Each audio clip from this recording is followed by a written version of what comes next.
La Sociedad Española de Radiodifusión presenta... Ser... ¡Viva la radio! Podcast. Siempre.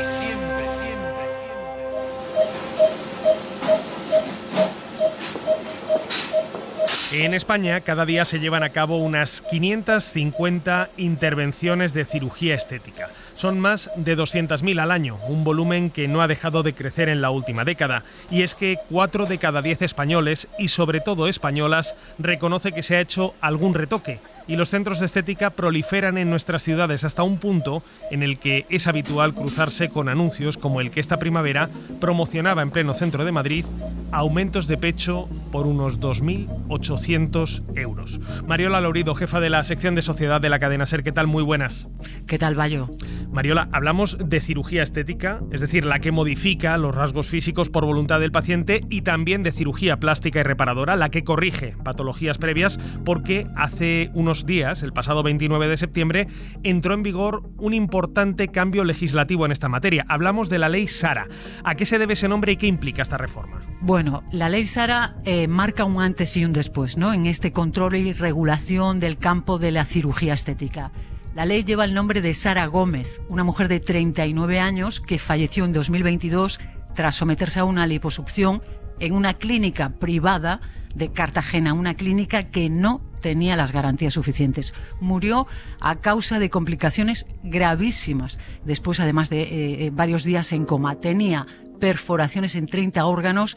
En su día se habló de lesiones más propias de una reyerta, así que imaginamos cómo quedó Sara. La operación la operó un cirujano cardiovascular en un quirófano alquilado, un cirujano que se publicitaba además como un gran especialista y nada más lejos de la realidad. No tenía título, ni formación, ni experiencia en intervenciones de este tipo. Tenía un máster y punto, y contactaba además con las pacientes a través de redes sociales.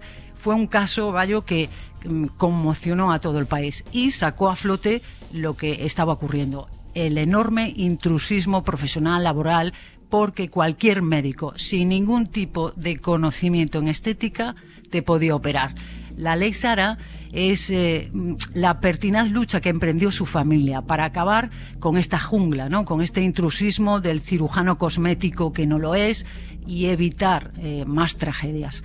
Han conseguido que solo los médicos especializados y cualificados en cirugía plástica, estética y reparadora puedan realizar las operaciones. Rubén Gómez es el hermano de Sara. De momento se va a poner un cerco enorme y se va a limitar muchísimo en pos del control, de la seguridad y de la transparencia.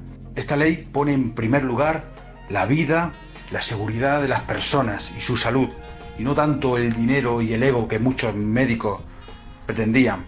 Es cierto que ahora se tiene que activar y aplicar los mecanismos para que esta ley se cumpla, y nosotros vamos a estar al tanto y pendientes de ello.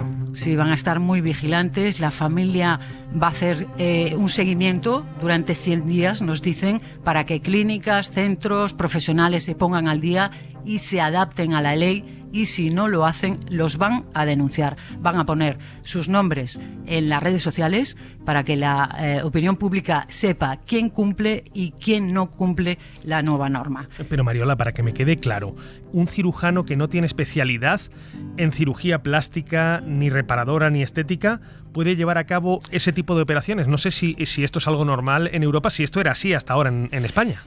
Claro, es que parece algo increíble, ¿no? ¿Verdad? Sí, que no se exigiera esa cualificación, esa especialización, pero es que era así. Se calcula que hasta 9 de cada 10 médicos que practicaban hasta ahora cirugías estéticas no tenían esa especialidad oficial de cirugía plástica. Y es que seguía vigente una ley de 1956 que permitía que todos los licenciados en medicina y cirugía pues pudiesen operar de cualquier cosa. Es decir, tú acababas el MIR y ya estaba, ya podías operar, y en este campo también. Y este intrusismo y esta falta de preparación, pues ¿qué ha provocado? Pues muchísimas negligencias. El caso de Sara es el más dramático, es uno de los más dramáticos, pero hay muchísimos que no conocemos, que no llegan a los medios de comunicación. Y el problema es que no tenemos una estadística oficial, ¿no?, sobre los errores en este campo de la cirugía.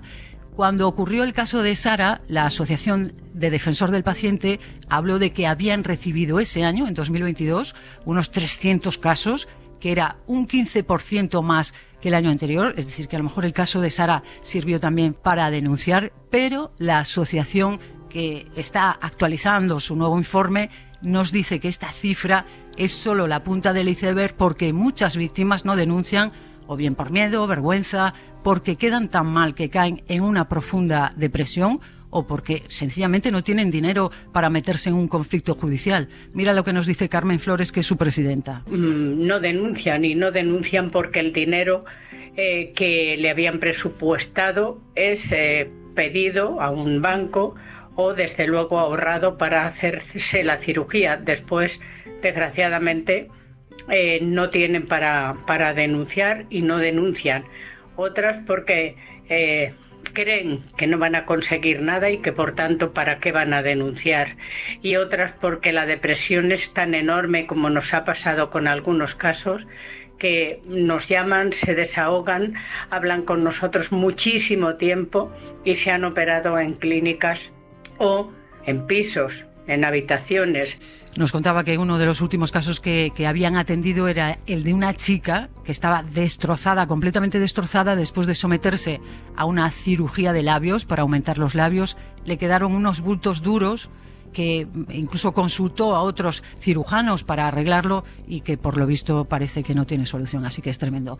Y otra cosa, Bayo, había muchos centros estéticos que se anunciaban en redes, en Instagram, por ejemplo, y no están homologados para realizar estas operaciones. Y luego están también las clínicas de cirugía plástica low cost, un poco lo que comentabas al principio, que lanzan promociones especiales en operaciones tan delicadas, tan exigentes, ¿no?, como estas, ofertas que baratas, sospechosamente baratas, que suelen proliferar efectivamente en primavera y verano, cuando se incrementa el interés y la demanda, porque la gente está preocupada por su imagen personal. Mariola Lorido, muchísimas gracias. A ti, hasta luego. Tamara Cuesta, bienvenida a Código de Barras. Muchísimas gracias. Encantada de estar con vosotros. Y nosotros de tenerte hoy en el programa. Te estamos llamando porque hace unos 6 años, en 2018, te sometiste a una cirugía en la clínica Tecnom de Barcelona para corregir un problema funcional, un problema médico, para que lo entendamos, una rinitis alérgica, ¿verdad? Sí, eso es. Uh-huh. Yo llevaba sufriendo toda la vida, yo soy una persona alérgica, entonces toda la vida he sufrido rinitis y además se me acrecentaba un poco el problema porque también tenía el tabique nasal desviado. Ya. Y tu otorrina, por lo que tengo entendido, se ofreció no solamente a tratar de corregir ese problema de rinitis, sino a corregir el tabique nasal desviado. Es más, una cuestión estética, ¿no? Eso es. O sea, en principio yo la idea de buscar un otorrino era porque yo buscaba corregir esa parte funcional por la que yo no podía respirar bien, y entonces ella en la consulta, una vez que ella me analiza y me ve, me dice que además, bueno, pues que ya que me someto a una cirugía en la que va a haber anestesia general y demás, pues que se podría corregir esa parte estética. Entonces eso fue, por eso yo accedí a operarme con una otorrina, con la parte estética también. Eso te lo dice y te lo opera la misma persona, una otorrina que no sé si tenía o no especialidad en cirugía plástica. Pues la verdad es que lo desconozco a día de hoy. Otorrina sí que sé que es seguro, pero la parte de lo que es cirujana estética, la verdad es que lo desconozco. Uh-huh. Pero bueno, tal y como tengo el resultado, yo para mí que pues no tenía esa licencia, la verdad que lo desconozco. Cuéntanos, ¿cuál fue el resultado de esa cirugía? Bueno, pues yo una vez que salgo del posoperatorio, bueno, pues te puedes imaginar, la zona presenta está muy totalmente inflamado, se me pone la zona de los ojos y la parte de la nariz amoratada. Uh-huh. Y aparentemente al inicio, pues claro, con toda la inflamación, el resultado parece que es bueno. La sorpresa es cuando ya pasan 2-3 meses que esa inflamación empieza a bajar, cuando bueno, pues empiezo a ver que el tabique nasal se hunde, está totalmente hundido. Aparte la punta también la tengo un poquito, la punta nasal también desviada, y bueno, pues el desastre es terrible. Entonces, bueno, yo cuando acudo a la consulta, ella me dice que de inicio pues que es normal, porque la nariz, digamos que tarda en cicatrizar alrededor de 2 años. Entonces, pues bueno, yo como tampoco sé, no soy médico, no entiendo, pues yo confío en ella, pero bueno, a medida que van pasando los meses y los meses, veo que cada vez se hunde más, que el hundimiento del dorso es cada vez superior. Y bueno, pues ella lo que hace es ofrecerme el volver a operarme. Entonces, claro, yo ante el desastre que me ha ocasionado, evidentemente pues busco otras alternativas, o sea, busco unas segundas opiniones antes de hacer nada con ella, porque si ya me ha hecho este desastre una vez, ¿quién me garantiza a mí que la segunda vez me va a dejar bien? Claro. Entonces, pues busco una segunda opinión y una tercera opinión, en este caso con cirujanos estéticos de renombre y conocidos. Y en ambos casos, bueno, pues echan las manos a la cabeza cuando me ven. Y evidentemente aquí es cuando me doy cuenta que realmente ha habido un desastre y que ha habido una negligencia médica totalmente, vamos, de renombre. Han pasado 6 años desde entonces. Sí. ¿A día de hoy tú has recuperado tu aspecto previo a la cirugía? No. Y la verdad es que no lo he hecho porque a pesar de afectarme psicológicamente bastante, como creo que es entendible, yo lo que quería era, evidentemente, yo a esta persona la demando, le he puesto una demanda judicial y entonces el juicio ha tardado un poquito en salir porque, bueno, todos sabemos que la parte judicial es un poquito lenta y yo lo que quería era acudir al juicio con el problema que yo tengo para que la jueza viese en primera persona pues el desastre que tengo en la cara, porque evidentemente no es lo mismo ver una fotografía que sí que relata un poco el resultado de la operación, pero yo creo que lo importante es que me viese en persona cómo estaba mi nariz. Uh-huh. Entonces no he querido operarme hasta que saliese el juicio, que gracias a Dios ya en julio se celebró, y de momento pues estamos esperando el resultado de la sentencia. Pero digamos que no me he querido operar y a día de hoy sigo con el desastre estético en la cara. Uh-huh. ¿Qué ha supuesto para ti esa cirugía y esa negligencia médica en términos psicológicos, en términos de empleo, en términos de vida cotidiana? Pues a ver, la verdad que ha sido un antes y un después, porque tengo 36 años, soy una persona joven, siempre, bueno, yo soy una persona súper extrovertida, siempre lo he sido, me encanta la gente, salir, bailar, disfrutar, y la verdad es que claro que afecta, o sea, es triste decirlo, pero siempre lo diré, y para mí, la época de la pandemia, yo he sido feliz. Porque en época de pandemia yo llevaba una mascarilla en la cara y yo podía salir a la calle y pasear sin problema, estar en el trabajo sin problema. Y con la mascarilla pues es que me ha dado la seguridad que me robó desde el momento del posoperatorio. Ahora mismo soy una persona mucho más introvertida, salgo poco, evidentemente estoy en terapia psicológica desde que pasó la pandemia, porque claro, ya nos quitan las mascarillas. Es evidente que cuando tú hablas, el problema lo tengo en la cara. Entonces tú cuando hablas con una persona, encima yo que soy comercial, y trabajo con personas, trabajo de cara al público, las personas muchas veces, es evidente, cuando tú miras a los ojos a una persona al hablar, la mirada se desvía. Yo voy por la calle paseando y la gente me mira a la cara. O sea, no es, si fuese otro tipo de situación, otro tipo de parte del cuerpo, la dañada, que evidentemente todas son malas porque todas afectan a la parte psicológica de las personas, pero si no se ve, es diferente. Ahora bien, lo mío está en la cara. O sea, yo voy paseando por la calle y a mí me ve todo el mundo. Y a mí eso me intimida, me provoca timidez, me provoca desilusión, desconfianza. Yo cada mañana me levanto por las mañanas, me miro al espejo y lo primero que veo es mi nariz. Y aunque no quiera verlo, está ahí. Y luego, digamos, también la parte funcional.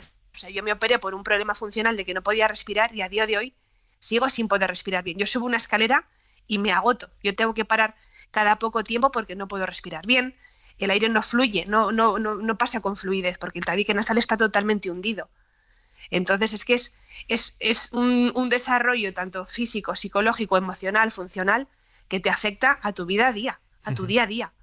¿Te plantearías someterte a una nueva cirugía para tratar de corregir ese desastre que te han provocado una vez que haya pasado el juicio y que ya tengas una sentencia en firme? Es decir, ¿tú te planteas en algún momento tratar de reconstruir tu aspecto y sobre todo por una cuestión, como decías, de salud física y mental?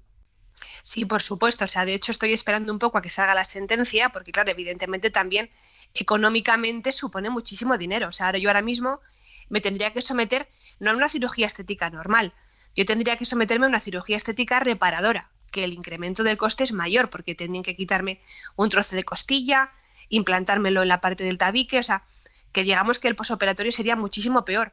Y me da muchísimo miedo el volver a operarme, porque volver a someterme primero al dolor, porque el posoperatorio fue terrible, fue muy duro. O sea, tienes la nariz totalmente cerrada, tienes que comer y respirar por la boca, las noches son horrorosas.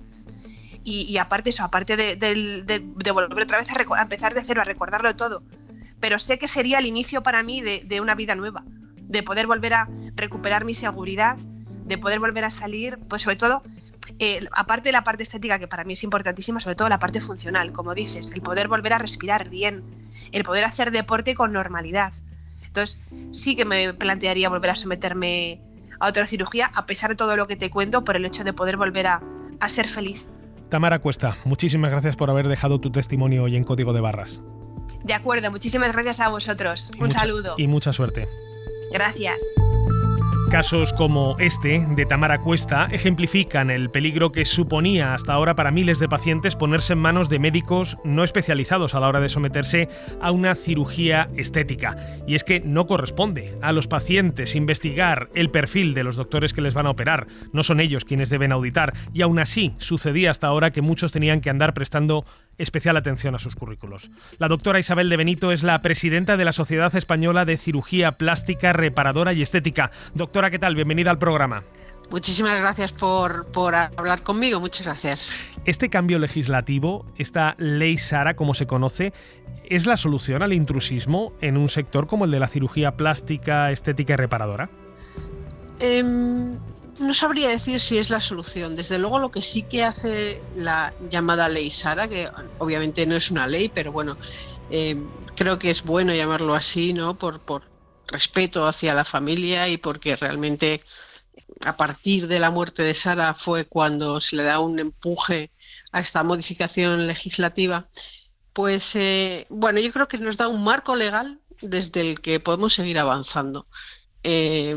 Habrá que hacer cumplir la ley Sara, por supuesto, ¿no? Pero sí que supone un avance importante en el control del intrusismo en cirugía estética. ¿Por qué hemos tenido que esperar tantos años hasta ahora para evitar que una persona que no tiene una formación específica en cirugía plástica sí pueda llevar a cabo ese tipo de intervenciones? Pues es una pregunta que nosotros también nos hacemos, porque realmente la Sociedad Española de Cirugía Plástica, Reparadora y Estética, la SECPRE, lleva muchos años pidiendo estas modificaciones. De hecho, hace ya años que presentamos una propuesta no de ley que fue aprobado desarrollarla y es el germen de esta ley Sara, ¿no? Pero nosotros llevamos muchos años intentando legislar esta actividad que no puede hacerse sin una capacitación acorde, porque estamos hablando de personas, no estamos hablando de vender bolsos. ¿Ese tipo de capacitación en qué consiste? ¿Cómo se forma uno para ser cirujano plástico? Y no sé si todas las cirugías plásticas, estéticas y reparadoras son similares. Bueno, el cirujano plástico es un médico que después de aprobar la oposición MIR y coger su plaza de cirugía plástica va a pasar 5 años en un hospital de la Seguridad Social haciendo su residencia. Entonces, durante estos 5 años pues va a recibir pues las capacidades necesarias y las habilidades necesarias para poder ejercer su profesión entre lo que está la cirugía estética. Es importante saber que la única especialidad que tiene en su denominación la palabra estética es la cirugía plástica, y lo es porque también es la única especialidad que durante ese programa formativo tiene una formación específica en cirugía estética, formación que no solo se da con las habilidades necesarias que coge el Sistema Nacional de Salud, como todos los residentes, sino que es que además los cirujanos plásticos tenemos rotaciones específicas en centros que están acreditados para hacer cirugía estética, y eso lo hacen todos los residentes de cirugía plástica, y es la única especialidad que tiene esa formación. Claro, doctora, pero entiendo que habrá especialidades dentro de la propia cirugía plástica. ¿O un cirujano plástico puede operar un busto como puede operar un tabique nasal o realzar un pómulo? Sí, realmente sí, porque la cirugía plástica no es una especialidad que se limite a un área anatómica. O sea, la cirugía plástica es una especialidad que abarca todo el organismo, lógicamente no en cuestiones internas como pueden ser órganos como un riñón, un cerebro, un corazón, pero la cirugía plástica abarca no un área anatómica concreta, en realidad puede abarcar desde la nariz hasta la cirugía del pie. Esto es la cirugía plástica, así es nuestra especialidad. Pero usted, como especialista en la materia, en su clínica, ¿opera cualquier tipo de paciente? Es decir, cualquier demanda que le llegue, tanto si es a lo mejor realzar el busto, corregir un tabique nasal, ¿usted lo hace indiferentemente una que otra? ¿No requiere una especialidad particular cada parte del cuerpo? Naturalmente que los cirujanos plásticos cada vez tendemos más a especializarnos, y yo particularmente hay cosas de cirugía estética que no hago, pero no porque no esté habilitada para hacerlo, sino porque realmente la exigencia que nos hace el llegar a resultados con la excelencia que tenemos hoy hace que la mayoría de cirujanos plásticos nos limitemos a un tipo de cirugía. Concretamente yo, por ejemplo, pues soy más especialista en cirugía de mama, pero eso no quiere decir que no esté capacitada o habilitada para hacer, por ejemplo, una rinoplastia. Puedo hacerla y sé hacerla y podría hacerla. Otra cosa diferente es que cada vez nos exijamos que nuestro nivel de excelencia sea mayor y haya subespecialidades. Pero realmente cuando un cirujano plástico acaba su especialidad puede dedicarse a cualquiera de esos campos. Está habilitado y está capacitado para hacer cualquiera de esas cosas. Consultando con mis compañeras de la sección de sociedad, me decían es que en algunos casos se ofrecen másteres o incluso cursillos online para especializarse en ciertas materias de la cirugía plástica. ¿No parece un poco liviana esa formación? No quiero decir trivial, pero sí liviana. Es decir, entiendo que una cirugía plástica es un asunto serio, como hemos escuchado en el caso de Tamara o como lo fue en el caso de Sara.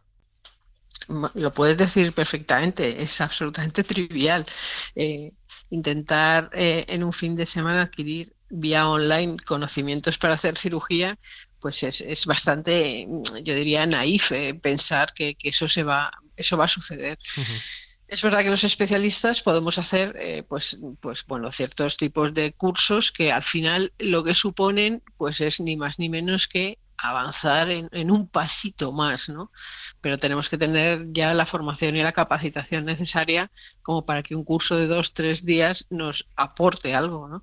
Desde luego al que no la tiene es absurdo. Lo que le aporta es un título, un pseudo título que colgar en la pared del despacho y que confundir al paciente. Eso es lo que le aporta. Doctora De Benito, una última pregunta. Hasta ahora hemos estado hablando de intrusismo dentro del sector de la cirugía plástica, reparadora y estética por parte de médicos certificados, médicos con título, pero no hemos hablado de las clínicas clandestinas.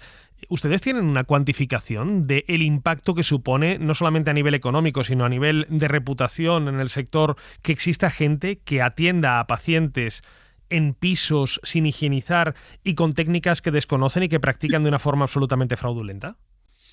Bueno, no tenemos datos concretos sobre esto. Sabemos que, por supuesto, es una actividad que sucede, desgraciadamente. El impacto es enorme porque es que no hace falta que sea digamos, muy extenso. Es que con que un solo paciente sufra un problema, una complicación, incluso pueda llegar a morir en una de estas cuestiones, ya eso es un impacto enorme dentro de una actividad que no debe existir, y las administraciones tienen que preocuparse por perseguir este tipo de actividad fraudulenta. Es decir, la seguridad del paciente para nosotros los cirujanos es lo más importante. Pensar en operar en un piso sin autorizaciones es una cosa para nosotros impensable. Pero, ¿y operar alquilando un quirófano y llevar a cabo una cirugía para la que una no está preparada, no debería ser también una cuestión en la que poner mucho más el foco? Médicos que hasta ahora han estado practicando este tipo de cirugías sin conocimiento. Absolutamente. Es decir, los hospitales y las instituciones sanitarias que permiten pues ejercer este tipo de actividad a médicos que no tienen la cualificación necesaria son responsables de los problemas, de las complicaciones y de dejar que en sus propios centros se haga una actividad, bueno, pues que no es legal. A partir de ahora ya no es legal, además. Los hospitales son responsables de permitir que eso suceda dentro de sus instalaciones.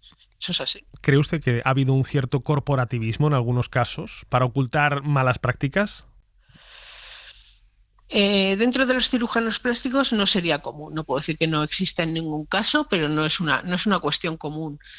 Si habla de médicos en general, tampoco me parece que pueda existir un corporativismo entendido como tal, ¿no? Como todo un colectivo que va a ocultar una actividad. Ahora, casos pequeños de ocultación, incluso de prestar títulos, etcétera, sí pueden existir y de hecho han existido, sí. Doctora Isabel de Benito, presidenta de la Sociedad Española de Cirugía Plástica, Reparadora y Estética. Ha sido un placer tenerla hoy en el programa. Pues un placer para mí también haber estado con vosotros. Intentar aclarar un poco a la población pues bueno, todo esto que ha sucedido, que a veces está muy embrollado, que a veces no se entiende, pero que la conclusión final es, si quiere hacer cirugía estética, hágalo con alguien cualificado, porque es una actividad que conlleva ciertos riesgos y que puede tener complicaciones. Ese alguien cualificado, sin duda ninguna, es un especialista en cirugía plástica, reparadora y estética, y concretamente miembro de la Sociedad Española de Cirugía Plástica, Reparadora y Estética. Con eso tiene garantía de que al menos tiene un título y una cualificación necesaria para hacer esto. Doctora Isabel de Benito, muchísimas gracias. Gracias a vosotros. Según datos de la Sociedad Española de Medicina Estética, la edad media de acceso a este tipo de tratamientos ha pasado en los últimos años de los 35 a los 20 años. El aumento de pecho, el relleno de labios y las cejas, las liposucciones de glúteo y abdomen siguen siendo las intervenciones más demandadas, pero los expertos advierten de que cada vez más pacientes y cada vez más jóvenes solicitan retoques para parecerse a famosos y a influencers que ven en redes sociales. Y además, muchos recurren, como escuchábamos al comienzo, a créditos rápidos para conseguir el dinero necesario para operarse, sin tener en cuenta en muchos casos que probablemente van a tener que someterse a más retoques a lo largo de su vida para mantener el aspecto que buscan. Cadena SER. La radio.